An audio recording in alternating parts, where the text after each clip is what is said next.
नमस्कार, मैं डॉक्टर कंचन सिंह भारत होम्योपैथी में आप सभी का स्वागत करती हूँ। और आज के इस वीडियो में मैं आप सभी से बात करने वाली हूँ कि एक पैरालिटिक पेशेंट अपनी न्यूरोप्लास्टिसिटी को कैसे इन्हेंस कर सकता है, कैसे बढ़ा सकता है। जब भी पैरालिसिस पेशेंट के जो रिलेटिव आते हैं उनका यही सवाल होता है कि मैम इन्हें पैरालिसिस है, तो हम ऐसा क्या करें जिससे ब्रेन की रिकवरी फास्ट हो, न्यूरोप्लास्टिसिटी जो है वो इंक्रीज़ हो।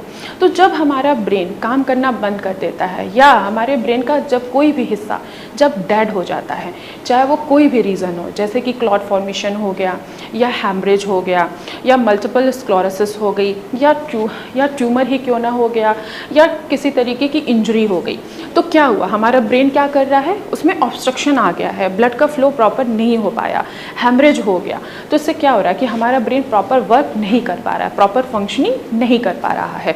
तो आखिर इसको कैसे इन्हेंस करें, कैसे इनकी न्यूरोप्लास्टिसिटी को हम इंक्रीज़ करें, कैसे हम अपने न्यूरॉन्स को बढ़ा सकते हैं। तो हमारा ब्रेन क्या करता है कि जो ब्रेन का जो दूसरा पार्ट होता है उसकी मदद से वो क्या करता है, एक पाथवे बना लेता है जिसके वजह से हीलिंग करने में हमें मदद मिलती है, यानी कि हीलिंग प्रोसेस होना स्टार्ट हो जाता है। इसका मतलब ये है कि आपकी बॉडी क्या कर रही है, आपका ब्रेन क्या कर रहा है, न्यूरॉन्स क्या हो रहे हैं, वो दोबारा से अपने फंक्शनिंग को बढ़ाने की कोशिश करते हैं अपने ही ब्रेन के दूसरे पार्ट की मदद से। तो अब हम ऐसा क्या करें कि हमारी जो न्यूरोप्लास्टिसिटी है वो इंक्रीज़ हो। तो उससे पहले हम समझ लेते हैं कि अपनी बॉडी के फिनोमेना को, यानी कि अपने ब्रेन के फिनोमेना को। ब्रेन क्या है, ये हमारा नेचुरल प्रोसेस है।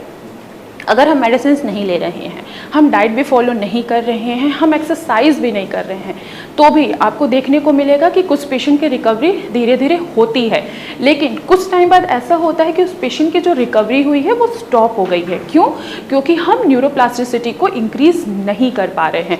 तो उस कंडीशन में पेशेंट को क्या करना होता है, प्रॉपर हेल्दी डाइट को अपने मेंटेन करना होता है। ऐसे फूड आइटम का सेवन करना होता है जिसमें विटामिन डी भी पाया जाता हो, विटामिन B12 भी हो, और जिसमें कैल्शियम, मैग्नीशियम, पोटेशियम, ये सारे मिनरल्स जो हैं ये भी मिले, तब हम जाके अपने ब्रेन की न्यूरोप्लास्टिसिटी को हम क्या कर सकते हैं, इंक्रीज़ कर सकते हैं, यानी कि हम अपने न्यूरॉन्स को बढ़ा सकते हैं। तो इस कंडीशन में जितने भी पैरालिटिक के पेशेंट होते हैं वो कुछ सीड्स का सेवन कर सकते हैं, जैसे कि चिया सीड्स हो गया, फ्लैक्स सीड्स हो गया। इनमें क्या पाया जाता है, इनमें मैग्नीशियम भी पाया जाता है, इनमें बहुत सारे मिनरल्स पाए जाते हैं जो आपकी न्यूरोप्लास्टिसिटी को इंक्रीज़ करने में आपकी मदद करते हैं। इसके साथ ही साथ जो पेशेंट नॉन वेजिटेरियन हैं वो फिश का सेवन करके अपने न्यूरोप्लास्टिसिटी को भी इन्हेंस कर सकते हैं। फ़िश में क्या पाया जाता है, ओमेगा 3 फैटी एसिड पाया जाता है।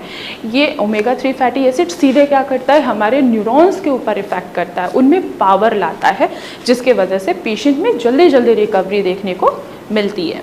इसके अलावा पेशेंट जितने भी ग्रीन लीफी वेजिटेबल्स हैं उनका भी सेवन कर सकते हैं, और साथ ही साथ जैसे कि पोटेशियम को मेंटेन करने के लिए कोकोनट वाटर का भी इस्तेमाल कर सकते हैं। इसमें बहुत सारे इलेक्ट्रॉल्स होते हैं जो सीधे हमारे न्यूरॉन्स को इफ़ेक्ट करते हैं, उनमें पावर देते हैं, जिसके वजह से पेशेंट की रिकवरी थोड़ी सी फास्ट होनी स्टार्ट हो जाती है।